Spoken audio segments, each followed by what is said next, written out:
নমস্কার বন্ধুরা, আমি সুপর্ণা। আপনাদের সবাইকে স্বাগত। সুপর্ণা রান্নাঘরে আবারও হাজির হয়ে গেছি নতুন একটা রেসিপি নিয়ে। আজকের রেসিপি হলো কাঁচা টমেটো দিয়ে আর বাটা ধনেপাতাতে রুই মাছের দারুণ একটা ঝাল ঝাল রেসিপি। তো মাছটা বাজার থেকে কিনে কেটে বেছে নিয়ে এসেছে, এবার শুধু আমি ধুয়ে নেব। আর মাছটা দেখুন একদম কিন্তু টাটকা। তারপর মাছগুলো আমি এদিকে ধুয়ে পরিষ্কার করে নেবো। আর এদিকে মাছের তেল তো ছিল, সাথে কাতলা মাছেরও কিছুটা তেল ছিল। তো সমস্ত তেল দিয়ে বাঁধাকপির চচ্চড়ি করবো, সেই রেসিপিটাও কিন্তু আপনাদের। আর এদিকে দেখুন মাছগুলো আমি কিন্তু ধুয়ে বেছে একদম পরিষ্কার করে নিয়ে এসেছি। আর মাছের মধ্যে নুন হলুদও মাখিয়ে দিয়েছি। আর এদিকে কড়াতে তেল গরম করেছি, তেলের মধ্যে আমি একটু নুন দিয়ে দিয়েছি। আর নুনটা দেওয়ার কারণ হচ্ছে মাছটা যাতে কড়ার গায়ে আটকে না থাকে। আর তারপরে একটু হলুদ দিয়ে দিলাম যাতে মাছের তেলটা ছিটকে গায়েও না পড়ে। এবারে মাছের তেলটা ভালো করে গরম করে নেওয়ার পর এক পিস মাছ প্রথমে দিয়ে দিলাম। আর এইভাবে মাছটা একটু কড়ার চারিদিকে লাগিয়ে দিলে এক পিস মাছটা, তারপরে সমস্ত মাছ দিলে আর মাছগুলো একদম কড়ার গায়ে লেগে থাকবে না। এইভাবে আপনারা যারা মাছ ভাজতে গেলে কড়ার গায়ে লেগে যায়, এইভাবে একবার ভেজে দেখবেন, তাহলে মাছ কিন্তু কড়ার গায়ে একদম লেগে থাকবে না।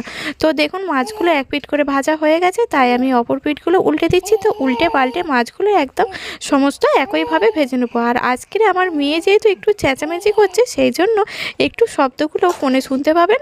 তো তারপরে আমি এদিকে শিলেতে শুকনো লঙ্কা, সর্ষে আর জিরে নিয়ে নিয়েছি, সমস্ত কিছু একসাথেই বেটে নেবো। আর কড়াতে আমি তেলের মধ্যে মাছের তেলেই কিন্তু আমি কাঁচা টমেটোগুলো দিয়ে দিলাম। আর কাঁচা টমেটোগুলো গলতে কিন্তু একটু সময় লাগবে, তো সেই জন্য নুন দিয়ে এবার কাঁচা টমেটোটা একটু সময় নিয়ে ভেজে নিতে হবে। আর দেখুন বন্ধুরা, এদিকে টমেটোটা ভাজতে একটু যেহেতু সময় লাগবে, সেই সুযোগে কিন্তু আমি মশলাটাও করে নিয়েছি। আর টমেটোটাও দেখুন ভাজা হয়ে গেছে। এর মধ্যে আমি এবার দিয়ে দিলাম হলুদ গুঁড়ো, আর তারপরে আমি দিয়ে দিলাম এখানে বেটে রাখা মশলাটা। তো মশলাটা এবার মিডিয়াম আঁচে ভালো করে কষিয়ে নিতে হবে। আর মশলাটা যাতে পুড়ে না যায়, সেই জন্য আমি অল্প একটু জল দিয়ে দিলাম। জল দিয়ে ভালো করে মশলাটা একদম টমেটোর সাথে কষিয়ে নিলাম।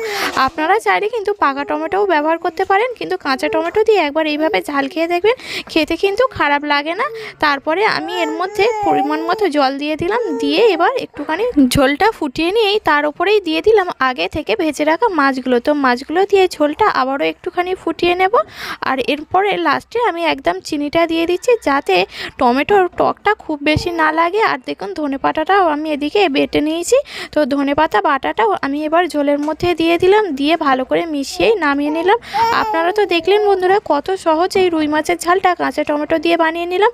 রেসিপিটি ভালো লাগলে লাইক, শেয়ার, কমেন্ট করবেন। আর চ্যানেলে নতুন হলে চ্যানেলটি সাবস্ক্রাইব করে পাশে থাকার কিন্তু অনুরোধ রইল। আর মাছের ঝালের মধ্যে এইভাবে একবার ধনেপাতা বাটা দিয়ে দেখবেন, টেস্ট কিন্তু দারুণ হয়।